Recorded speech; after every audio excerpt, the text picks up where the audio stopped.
All right, so if I can direct everybody's attention to our goals and objectives template document. For those of you who are in person, I printed off a version of this document. Sean, if you can follow along, that's great. What we're looking at here is the same document that we perused last time and provided a lot of feedback on. And actually here I can. Sorry, Aaron, I don't have an updated version digitally. I'm so sorry. You were like pulling out that iPad and I was like, oh, I'm ready for this. No, I'm not. So our goal is to make sure that the goals and objectives are in alignment with the conversations that we've been having over the last 2 months.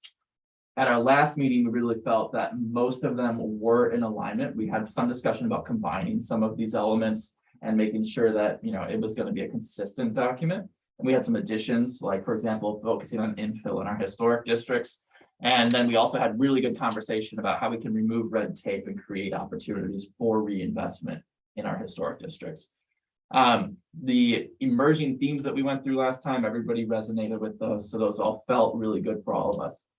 What I did as city staff, based on that, I told all of you I was going to make it prettier at the last meeting. I did not make it prettier. I'm so sorry. I actually made it more involved and added more things, but I went and started filling in some strategies that we could use to go through them. So what I'd like to do with this group is begin going through the overall document, feeling out how you feel about the proposed goals and objectives and the strategies that are included in the document. And if we need to start making changes, we'll start making changes. I anticipate that this will bleed over to our next and final meeting. So what I'd like to do is make sure that we get a first look at it here, and then I'll give you all 2 weeks to really submit in-depth comments. So let's start making changes now, but I don't expect us to finish, is my point. Okay. Sound good with people? Cool. Perfect. We're going to dive right in with the first one. I know it's listed as an example, but it's not really an example because everybody liked it. So we're going to start including it. Improve awareness and visibility of the historic districts.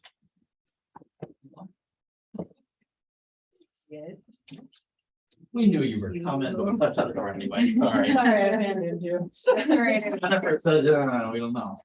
I was getting the HVAC lesson from Joe. Perfect. It turns out the refrigerator. No, it was because. So what I was just highlighting is we started to fill in some strategies based on our conversation last time, and we anticipate this conversation going beyond one meeting, and we'll make sure this document is available so we can all really provide in-depth comments for our next meeting as well. But that shouldn't stop us from talking right this minute because I have you for an hour. So let's go ahead and do it. So our first objective in this section is to develop a comprehensive signage plan for Winona's historic districts and sites. And some of the goal or the strategies here would be to create an historic district and site standard for interpretive signage and points of interest under a unified signage and streetscape plan for Winona. The last streetscape plan in the city of Winona was from the early 2010s, and a lot of it did include historic district signage, for example. So creating this cohesive streetscape and signage plan is pretty important. Like Redwood, exactly. They have an iconic set of signage. Ours is implemented on a more ad hoc basis, would be the way I should say it. Maybe even not even in a strategic way. So working on that. The second strategy here is incorporating signage as part of the annual budget request from the Heritage Preservation Commission to City Council.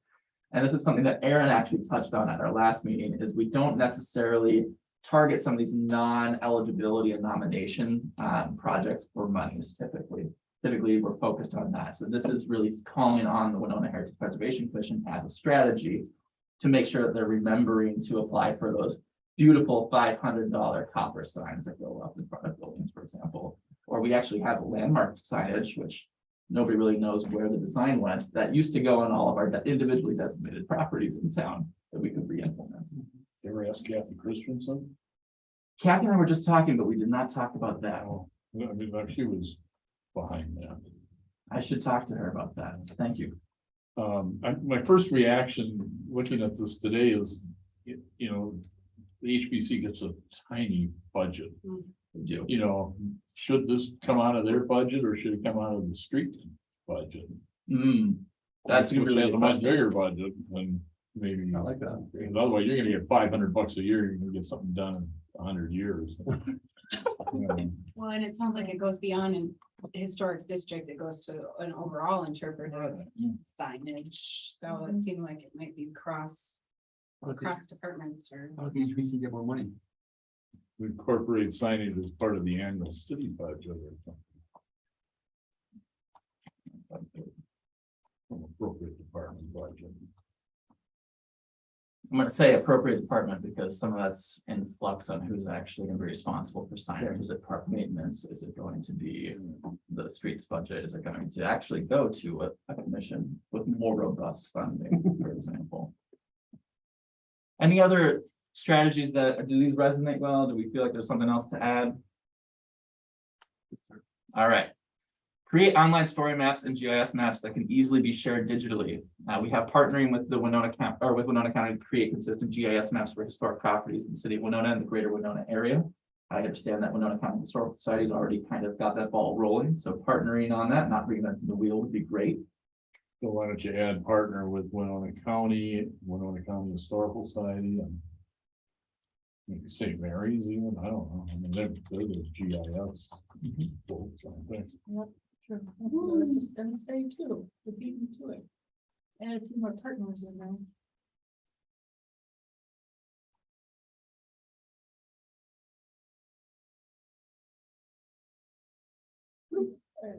Carrie's worked with them a little bit more than I have so far, but we actually have a couple interns from UW Eau Claire and St. Mary's. Right, the Eau Claire one's a mapping specialist. Yeah, but they're gonna do work for our exhibits Sure. in-house, but it could also translate. You know, there's so many student opportunities that they want projects, and it seems like mapping and GIS is the hot thing right now, at least. Oh, yeah. With Yeah. these two, both of them were kind of interested in any sort of mapping stuff, so. And, any yeah, the partnerships that way. The history department at St. Mary's is trying to have GIS be kind of a marketable thing in their department of theirs. Which one exists next year? Yeah, we're just gonna go with maybe the GIS will pay. Last ditch effort. I think Throw money at them, right? Be like, we're gonna pay you $45,000 for this project. this is the year to get work done, is my. Move fast. Yeah. Never or never. So the next element here is requiring GIS information and files for future updated or new surveys. So we did a lot of surveys in the 1980s and 1990s. They did not have GIS information included in them. Modern survey standards do typically require this, but this is just a reminder that we are going to require it going forward. And then also including story maps as a part of the Heritage Preservation Commission's communications plan. So you'll see a reference communications plans throughout this. One of the goals is to create a communications plan. So we're going to reference that as supporting strategies underneath that objective. For example, implement a strategic communications plan for the Heritage of Winona. The next objective, shocking, right? Creating a strategic communications plan for the Heritage Preservation Commission that includes partnerships with other organizations and city departments, including new and legacy media, and is manageable with part-time city staff support. As many of you probably know, I am the staff liaison to the Heritage Preservation Commission, do most of the heritage work for the city of Winona, and it is a smaller subset of my job. So I don't anticipate us hiring a heritage planner in the near future, even though the HPC requests it every single year in their budget review. A1, give lip praise. And we're also on board with that, but yeah. Also including story maps as a part of the Heritage Preservation Commission's communications plan, obviously. So making sure it's a subcomponent of that and implementing the city of Winona's branding standards for heritage communications. So something you all might not be aware of, at one point, there was a graphic designer within the community development department who did create a few extra not extracurricular necessarily, but extra designs for things that were heritage preservation related and other subsets of the city. But we've kind of created a core branding identity over the last 4 years for the city of Winona. So playing into that as much as possible to look official and people know this is an effort that's sanctioned by their local government. Is Don still in town? Don, Dennis? Dennis, He was the graphics guy. I don't know. I actually haven't met Dennis. Okay. So if he is still in town, I don't know. I haven't seen him in years. Just wondering. Any additions, concerns, thoughts? All right. Sean, I don't want to forget about you. I'm assuming that your silence is acquiescence. Yep, I'm listening in. We're all good. So the next goal here is improving education of the historic districts and sites for owners and tenants of historic properties. We have a number of objectives listed here. And actually, yeah, sorry. So implementing a strategic education plan on a yearly basis, and that would include education series that includes in-person forums for historic property owners and business owners, and developing education materials to be available online and distributed with partners. And here we list Historical Society, Main Street. There are others that we would work with, of course. The second objective is creating direct outreach opportunities for the community at large, developing an education series that includes in-person forums for those interested in learning about heritage preservation planning process, and developing education materials to be available online and distributed by the city and partners. So things like, hey, we now have consistent walking tours, which we've been doing for years with the Historical Society, for example. How can we expand on that? The next objective is coordinating and fostering historic property owner support groups. So this is developing an education series that includes in-person forums for historic property owners with partner organizations, and then also hosting in-person and online gatherings for networking. You know, sometimes you buy a property, you walk into it and you go, oh my gosh, what did I bite off? Why did Aaron Perleberg let me buy this property through his real estate company? And, you know, it's nice to hear that Jennifer's also struggling with that at the same time. And then this fourth objective that we talked about last time, and this comes a little bit from our transformative project subcommittee that really wants to see a makerspace in our community. And it also comes with some education components that we're talking about. So maybe a shared tool library or a makerspace component where we can partner with an organization like Minnesota State Southeast that used to do this to create a tool library where people can check out things that they might not need or need to own, like scaffolding, for example, or a specific drill press in order to get through a material that they're not familiar with, so that people can actually learn how to use materials and implement them in their own historic properties. Obviously, we're going to take up space somewhere. We'll figure that out in the future. Any concerns with this overall goal and its supporting objectives and strategies? Aaron, you just keep shaking your head and like looking at it with satisfaction, so I'm good. No concern. Perfect. Does this, the conversation you, Jennifer, and I had, and I think it was about a grant that you were working on at the time to kind of create a library, is that kind of resource? We haven't applied for a grant to do that, but yeah, that kind of resource, exactly right. Like, so not a tool, not like a physical tool. I was thinking like. It'd be multiple things. Yeah, it is kind of my vision. Just yes to all, yeah. Yeah, yes. Okay, to so everything. that sort of fits in this area as well. Yeah, so it's learning as well as potentially implementation. Okay. So where we can find growth for both opportunities is good, you know, all of the above. Right, I could see us being like a resource library, but maybe not a tool library. And maybe you guys are the resource library, and then we go to Minnesota State Southeast or something to go use an appropriate machine and learn how to use it, for example. Or Rethos hosts a window workshop. Where can I get a tool to act like a small pry bar to not damage the wood stops on my beautiful home? And you can get one over at Minnesota State Southeast, or you can check it out in Luke's garage, wherever that happens to be housed. You know, What's the best way to strip wood work? oh my gosh, it's impossible. All right. The next goal is to increase visibility of lesser known historic district sites and properties. So some of this is those things that are tucked away gems of our community.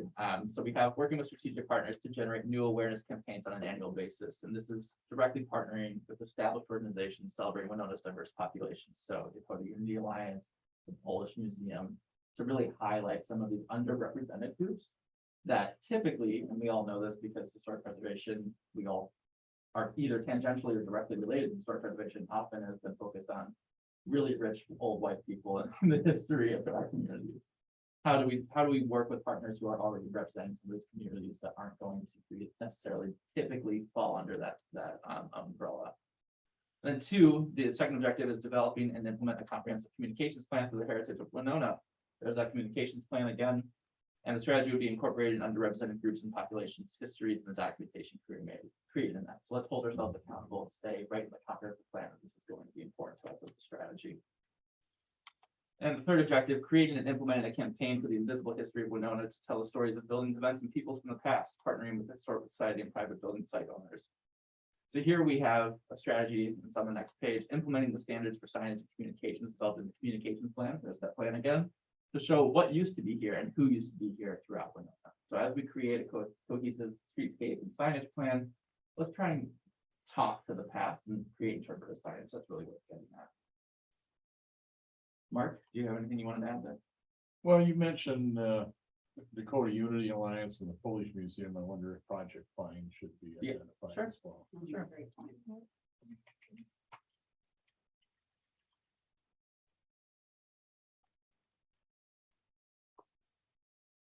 And the goal, of course, is to provide examples so that somebody will pick up this plan after, ideally I'm retired and There might be another yeah, organization. we know who with this ID. became. Yep. Perfect. So fourth here in the objective under this goal is to a focus on indigenous populations and other represented groups. So again, it's reiterating that partnership with established organizations. This could probably be rolled in with the objective up here where we work with strategic partners. So if you're fine with that, I'm going to go ahead and highlight that for future potential inclusion. Perfect. And our fifth objective, partnering for general community education related to underrepresented communities, again, including them in our strategic communications plan, and all types of signage and documentation. So this is slightly different than just saying we're going to have signage there. It's all signage. So when we talk about creating interpretive signage for Sugarloaf Bluff, can we also include, shall we also require ourselves to include history related to that with, its impact on indigenous populations in our community, for example. Or if we're going to do a waterfront development, can we include interpretive signage that talks about the immigrant laborers that worked in our great sawmills that give Winona kind of its cultural identity. And then also an objective incorporated signage into missing locations. So developing a standard to show what used to be here and who used to be here. So similar to the above strategy, and partnering with organizations employing qualified preservation consultants. Here we're looking at you, Winona County Historical Society, to actually develop appropriate documentation to create and utilize. So it's not just people in the Heritage Preservation Commission saying, oh, we really want this. How do we actually create that document and make it look really good? Jennifer's been phenomenal about submitting things back. And sometimes we get a little bit too nuanced in individual language and then things stall. Let's go ahead and just say, we are going to partner with you and you guys are the experts. So let's rely on you as much as possible. Not to put additional pressure on you. That's all right. So this next goal, you'll see that it's underlined and it's in red here. I'm combining these two other goals that we discussed at our last meeting into one. And the goal is to create and communicate financial incentives for reinvestment in historic districts and sites of property owners and tenants. Very broad, lots of different objectives here. Limiting red tape for financial incentive programs. Here we've included a strategy to recycle downtown revolving loan funds, existing monies to a new organization that's unburdened by the community development block grant program requirements. And here, a recommendation for some of my colleagues in City Hall is to specifically say things like prevailing wage, or say things like SHPO review, for example. Let's try and get things locally reviewed as much as possible so they're streamlined.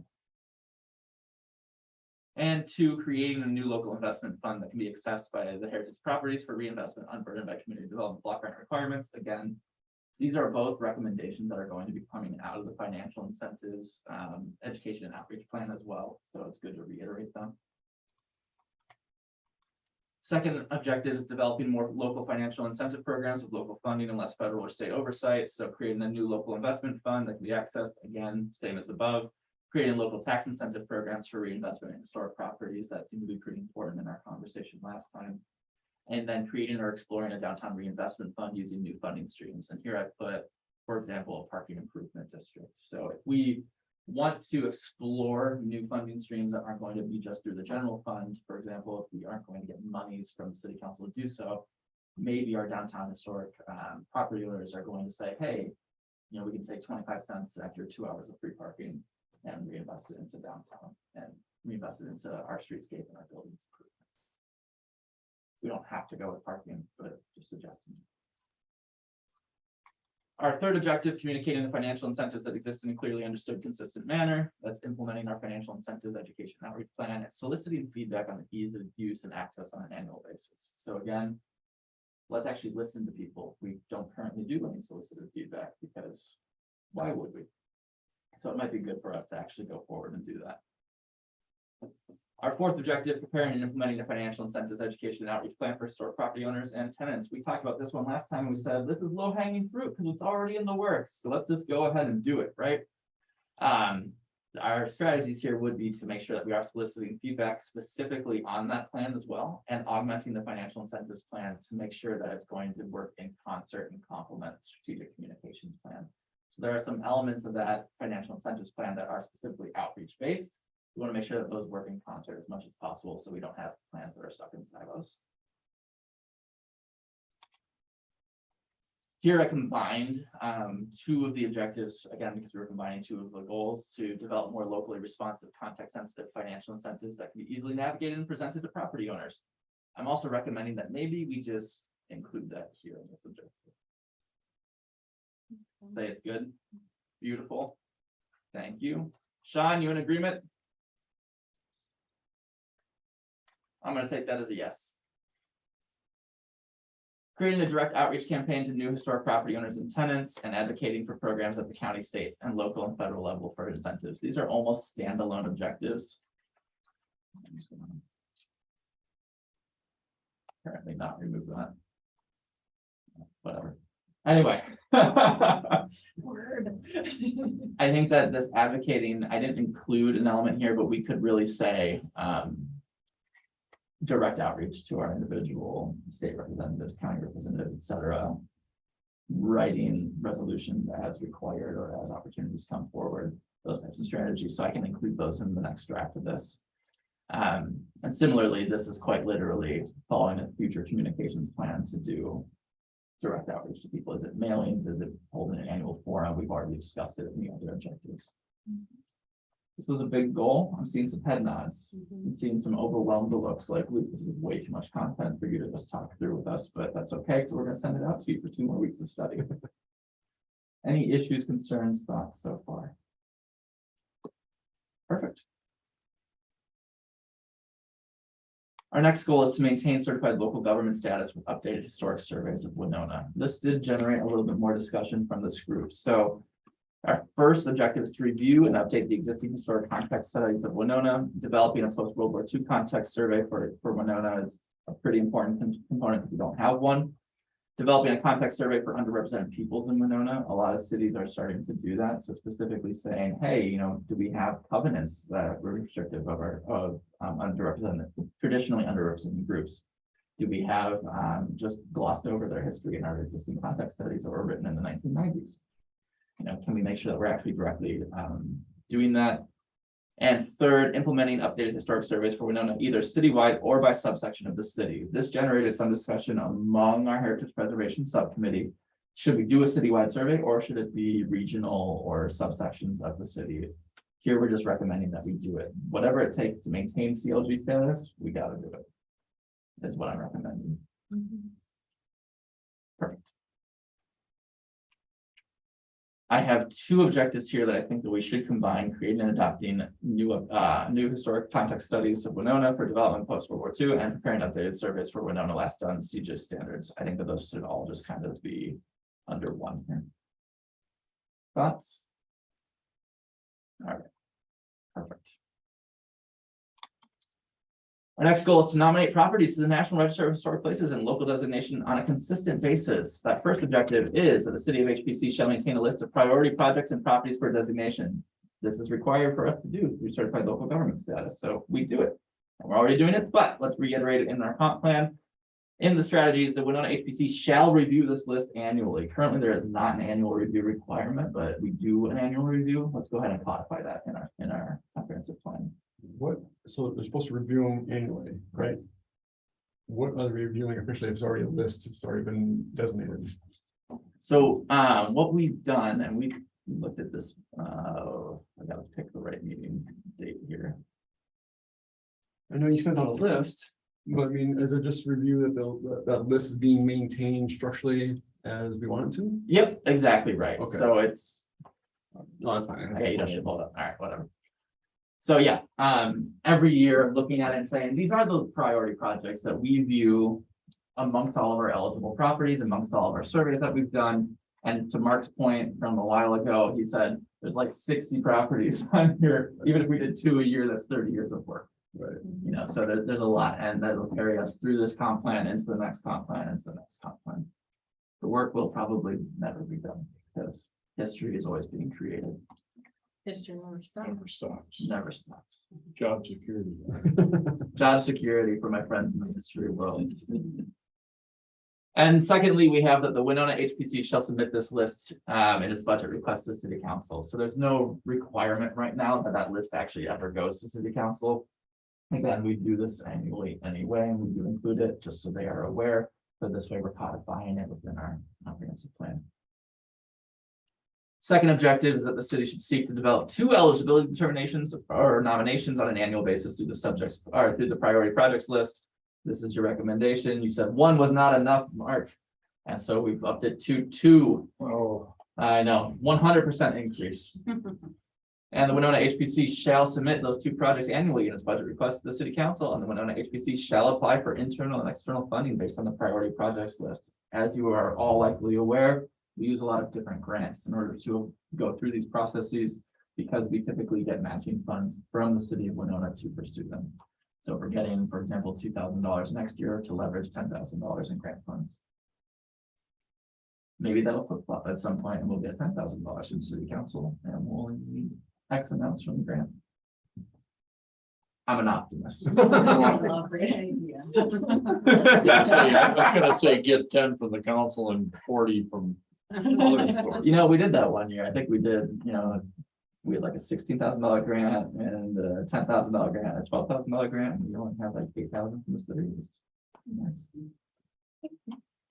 nice. Third here, we have nominations for local designations should be balanced with local financial incentives. So this was really that emphasis on we need local financial incentives if we're going through locally designated properties. So that regulatory control, as we are aware, comes with local designation. Let's make sure that we actually give people some additional avenues to maintain their properties. So that strategy is implementation of the financial incentives education and outreach plan. Obviously, we want to do that. And B, strategic communications plan shall include additional financial incentive outreach to locally designated property owners. Right now, we don't do that. Let's go ahead and hold ourselves accountable and say you're going to have to be reaching out to these locally designated property owners. Questions, concerns? No, I just saw some mouths open, so I want to make sure that you guys get your comments in. Okay. Our fourth objective, nominations for local designation should be prioritized for those districts and properties with an interest in local designation. So the 2 supporting strategies here are that we shall actually reach out to eligible property owners on a regular basis and say, do you want to be listed on the local register? And then secondly, we should update our priority list to reflect that desire from those owners. So our priority list currently lists out a number of different projects just across the board, and we kind of select which one we want to apply for a grant for in the coming year. If somebody wants their property to be locally designated, we want to move that up the priority list to make sure that we're partnering with them.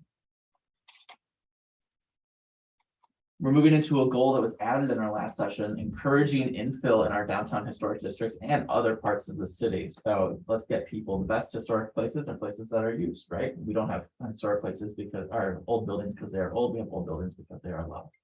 So let's get people to them. The first objective there is to incentivize new infill to complement historic districts. To that end, strategies suggested are creating tax incentives for reinvestment in historic properties, reassessing our existing design standards in the Unified Development Code and the Downtown Design Guidelines for cohesion and complementary standards. So making sure that they're actually consistent. And then, you know, when we say we need a step back from building, actually historic design standards, we want to make sure that building is going all the way up to the lot line, right? So it's consistent with the rest of our downtown. And third, relaxing and removing zoning regulations that prohibit reinvestment in historic properties, things that have specifically been said by other subcommittees and also by people here, things like lot dimension standards, setbacks, lot area standards, parking minimums. Obviously, you can't fit a parking lot in the back of a building that takes up the whole lot. But we want to see apartments in those buildings because we want people to engage with our historic buildings, don't we?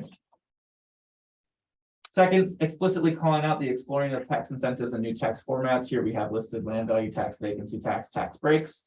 And the strategies are to create local tax incentives, things that we can control, local tax incentives for reinvestment in historic properties, and then also advocating for changes at the county, state, and federal level. So if we can advocate for tax incentives, let's go ahead and do that. Third objective is exploring zoning incentives and changes. Again, we've reiterated reassessing the downtown design guidelines and the Unified Development Code's design standards, considering the codification of historic district design guidelines where feasible. So some of the flexibility of historic district design guidelines and the Secretary of Interior standards is they're applied on a case-by-case basis. And we want to make sure that that flexibility still exists. But where some of it can be codified, where it's really super straightforward, for example, sign permits, where maybe somebody could just submit a sign permit, and if it meets the standards, we can sign off on it without COA review, because they make up about 55% of our COA applications, would be a little bit easier. And then third, relaxing and removing zoning regulations that prohibit reinvestment in historic properties. That's the same reiteration again, that we want to make sure that we are seeing people reinvesting in their downtown properties. So let's make it as easy as possible. Our fourth objective that came up in conversation last time was talking about identifying underutilized or vacant properties, but in partner with Opportunity Winona, which is a subset of the Port Authority, to increase utilization. And so one strategy that we have right here, the first one is to partner with the Port Authority and Opportunity Winona and those property owners, prioritizing soliciting development proposals in downtown and in the historic district. So if we have a vacant property, why is it sitting vacant? Are we not marketing it? Let's go ahead and prioritize marketing it. Having that missing tooth in the historic district is never fun. An example that keeps getting brought up is warehouse liquor that's been sitting in 3rd Street, underutilized, vacant for the last 5 years. Second, identifying and addressing zoning and other regulatory barriers preventing reinvestment in underutilized and vacant parcels. Maybe the owner of warehouse liquor doesn't feel that the zoning regulations support reinvestment in that area. So let's make sure that we actually can assess those and approach things with a clean eye and really analyze where we have deficiencies in our regulatory system. Then also implementing land use standards and ordinances that are context sensitive and reflect Winona's historic built pattern and development pattern. Here I've listed subdivision standards, street design, zoning requirements. Our grid system is phenomenal in the city of Winona. We have great sidewalk standards. Let's make sure that our subdivisions maybe look more like Winona, right? Rather than Lakeville, Minnesota, which just doesn't have the quite a historical background that we have. Historical gravitas, let's be honest, we're a big deal. Can we add that in there? Yeah, Verbiage? yeah, yeah. I'll just put it right here. We're a big deal. We'll see how long that lasts. I'm certain they'll like get into the comp plan in the first draft. Somebody will say, Luke, why is this in here? So our fifth objective is to promote land use policies that encourage more and smaller housing units. This is consistent with our housing subcommittee's recommendations, consistent with our land use subcommittee's recommendations, consistent with the recommendations from this group and our downtown and riverfront subcommittee. So re-legalize Winona's historic housing pattern. These are things like carriage houses and small lot development, and ease of subdivisions. So, you know, somebody said, I need to make more money. Let's lop off the back of our property. Let's build a house there. Novel idea, right? Missing middle housing. So things like I happen to have a mother-in-law suite or former servants' quarters that can now be a second unit in my home. And then second, creating by right processes that allow for more housing in Winona without regulatory hurdles. So things like permitted with standards, which is the actual language that we use in our zoning code. We say permitted with standards and we explain what those standards are, rather than saying you actually now have to solicit feedback from everybody within 350 feet of your property. And it's going to take 6 weeks to go through the regulatory process. And then you have to wait 10 more days for an appeal period. Let's get these people actually building houses because we have a housing shortage.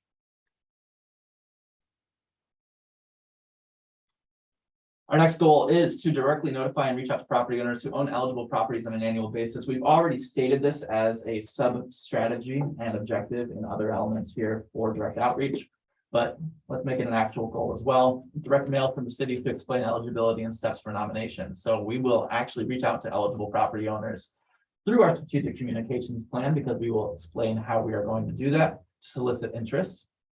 And secondly, the Winona HPC will, again, update its priority list to reflect that interest. Makes sense. And our second objective is direct mail to explain pros and cons of nomination to Nrhp and the local designations. So again, this very similar goals here, our objectives here, but what does it mean to be local or to be designated on the National Register? What are the pros that come with it? Money, money, money, national recognition. What are the cons that come with it? Let's be honest, there are none. Great. Local property that does have regulations, but our goal from Mark Peterson directly support the Winona County Historical Society, money sign, money sign, money sign. And the objective here is that we recognize that Winona County Historical Society provides a significant benefit for research and programming for heritage efforts, and our strategies will be that the city council should become a financial supporter of the Winona County Historical Society on an annual basis. And secondly, the city of Winona should explore creative funding opportunities and grant partnership opportunities. So if we have the ability to show that we are a united front as we apply for grants, let's go ahead and do that. Sometimes there are opportunities for that collaboration, sometimes there aren't. We recognize that we have different missions and goals. Our second objective is creating an archives and exhibit partnerships. So the Winona HPC should utilize the expertise of the Winona County Historical Society. We've already mentioned this.